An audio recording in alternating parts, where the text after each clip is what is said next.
What's up, y'all? Richie Rich, aka Gold Pinky Toe, back at you with another short video. Today we're going to be replacing the factory double-din radio in a 1999 Chevy Tahoe. We're going to replace it with just a basic single-din radio.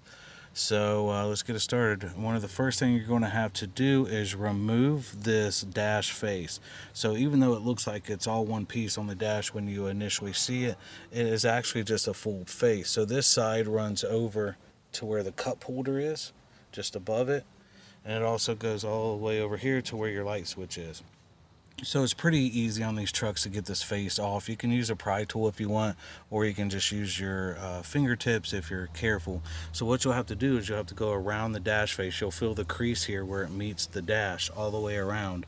And it has these different pins or clips all the way around that the front face of the dash actually presses into and pulls out from. So what I've done is gone ahead and pulled mine out. But one of the tricks you're going to have to do so that it's a lot easier is you're going to have to take your shift lever and pull it all the way down to its lowest position with your emergency brake on. That way you can get the face off with ease and not struggle to try to get it over the shift lever and end up breaking something. So when you have the shift lever all the way down and you get your face loose, the next thing you want to do is you want to come over to the side here, and on the back of your light switch there is a connector here. You're going to have to remove that connector from the back here on the side where your light switch is, and then on the opposite side where your four-wheel drive is, if you have it, there's also a connector back behind there that you're going to have to disconnect as well. So once you have both of those connectors taken off, you can go, and your face is loose, you can go ahead and pull your face forward. So for me it's easier to pull the face forward, and once you get this plastic piece on the back of the face here to clear the top of the dashboard right there, it pretty much will pull forward and slides up and over, and then you can move it out of the way. So when you move it out of the way, make sure you set it aside where you're not going to end up stepping on it or breaking it. So now that you have your dash face removed, you can see how everything is exposed. Those were the connectors for your lights. These were the connectors for your four-wheel drive. And then you can also see the additional clips where the face is held on.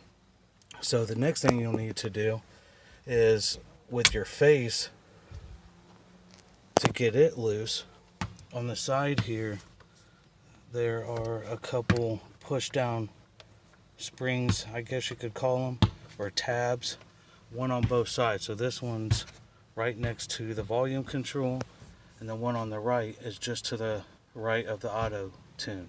So I've already loosened this because it's hard to do with one hand. So when you push down on both of those tabs, you're able to pull the radio straight out. When you pull the radio straight out, you will need to disconnect the antenna, the factory antenna, also the connector for the CD player, and the connector that controls the radio and all the speakers as well. Once you disconnect those three things, you can now pull the radio all the way out and just set it aside. So now that this is exposed, like I said, this connector controls all your speakers and things like that. This is the factory antenna, and then you have the factory connector for the CD.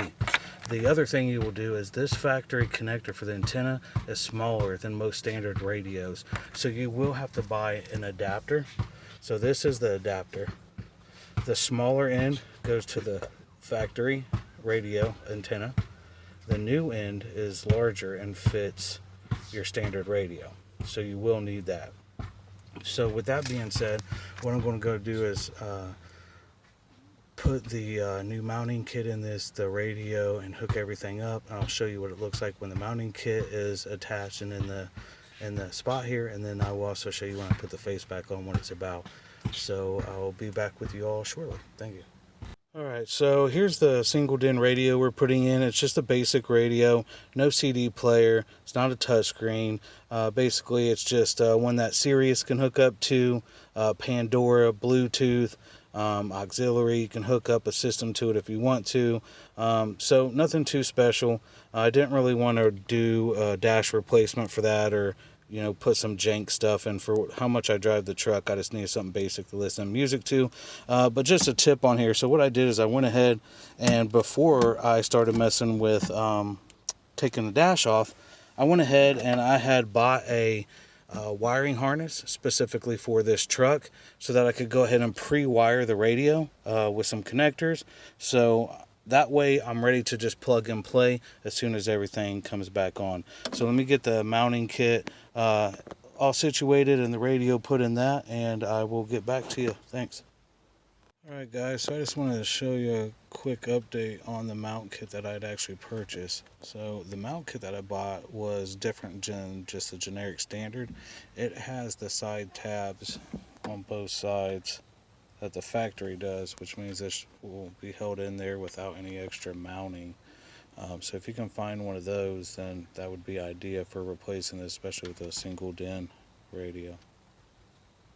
Alright guys, so here is the mount kit that I got for the replacement on a single DIN. Like I showed you in the other small clip, this mount kit actually is basically exactly like the factory, but made for a single DIN. So it has both of the tabs that slide back that you have to release.